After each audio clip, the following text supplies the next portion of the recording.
السلام علیکم دوستو، پاکستان سپر لیگ 2026 میں دلچسپ مقابلے اپنے عروج پر پہنچ چکے ہیں اور آج کے میچ کے بعد پوائنٹ ٹیبل میں بڑی تبدیلیاں دیکھنے کو ملی ہیں۔ پاکستان سپر لیگ کے 32 میچز مکمل ہو چکے ہیں اور ہر ٹیم کے لیے اب ہر میچ نہایت اہم بن چکا ہے۔ آج کے سنسنی خیز مقابلے میں پشاور زلمی نے ایک بار پھر زبردست کارکردگی دکھاتے ہوئے کراچی کنگز کو شکست دے دی۔ اس ہار کے بعد کراچی کنگز کے پلے آف تک پہنچنے کے امکانات بہت کمزور ہو گئے ہیں۔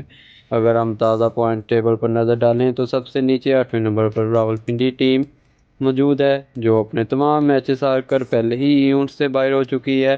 اس کے بعد 7ویں نمبر پر کراچی کنگز ہے، جنہوں نے 8 میچز میں صرف 3 کامیابیاں حاصل کی اور اب ان کے لیے اگلے مرحلے تک پہنچنا نہایت مشکل ہوتا جا رہا ہے۔ 6 نمبر پر حیدرآباد ٹیم ہے، جس کے پوائنٹ پیچھے ہیں، جبکہ 5ویں نمبر پر کوئٹہ گلیڈیٹر ہے، جو زیادہ میچز کھیلنے کے باوجود پلے آف کی دوڑ سے باہر ہو چکی ہے۔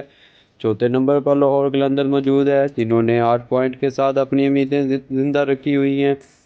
تیسرے نمبر پر اسلام آباد یونائیٹڈ ہے، جو مسلسل اچھی کارکردگی کے بعد مضبوط پوزیشن میں ہے۔